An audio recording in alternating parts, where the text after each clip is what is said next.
Assalamualaikum warahmatullahi wabarakatuh.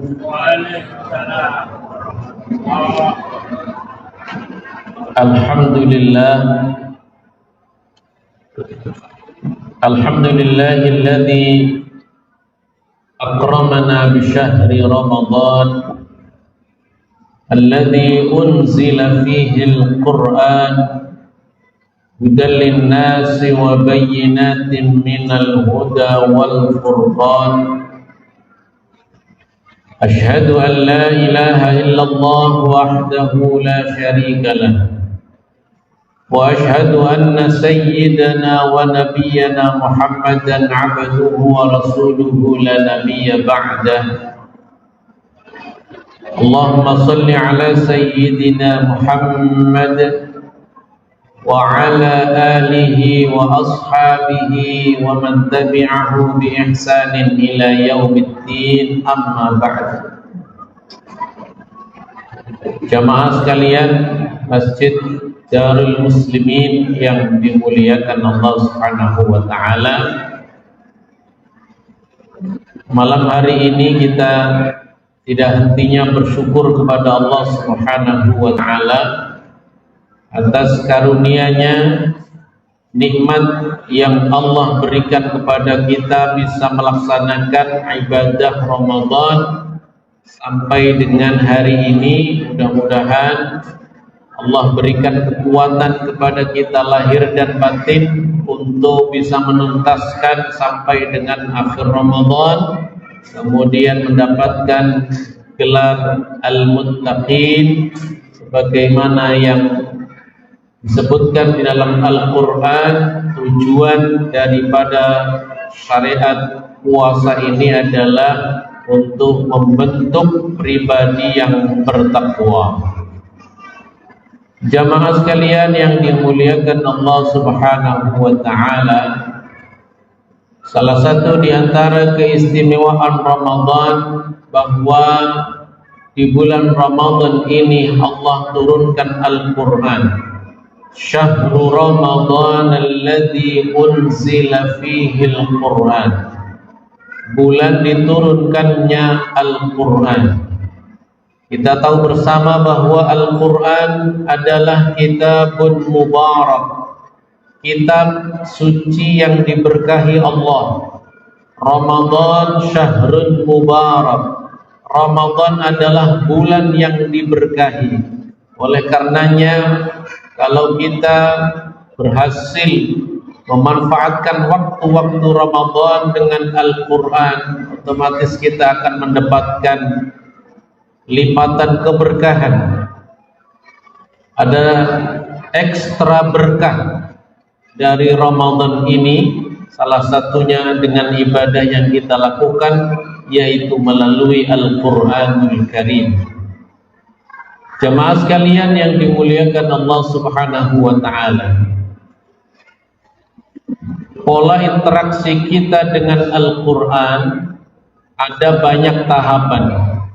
Yang paling pertama, yang paling utama, yang paling pertama, yang paling rendah, yang paling bisa harus minimal kita lakukan, kita membaca Al-Quran. Kita dengan membaca Al-Quran, jangankan membaca, mendengarnya kita mendapatkan pahala. Kemudian yang membaca Al-Quran, Allah lipat gandakan pahalanya.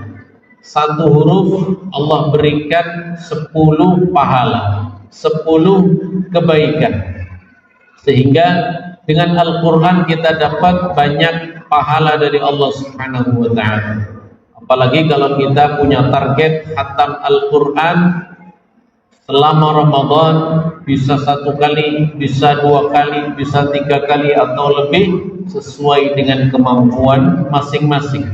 Tentu ini adalah satu nikmat yang luar biasa yang Allah anugerahkan kepada kita.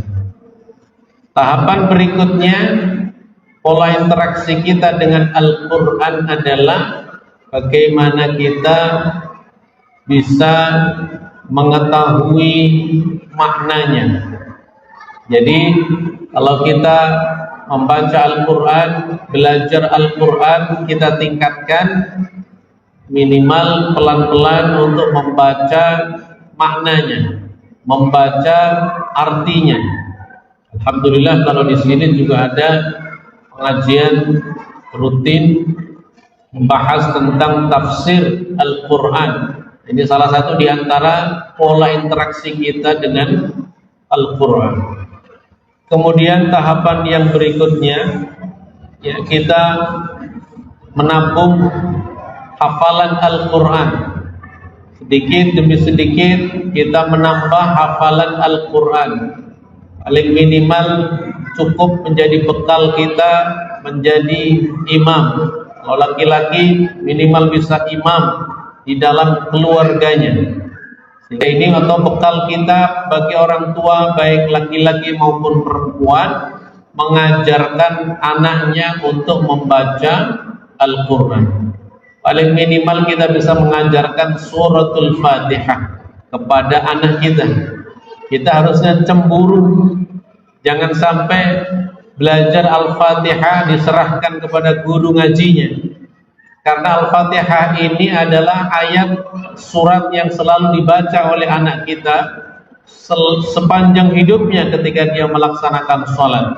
Maka ketika dia melaksanakan sholat, pahala jariahnya harusnya mengalir kepada kedua orang tuanya.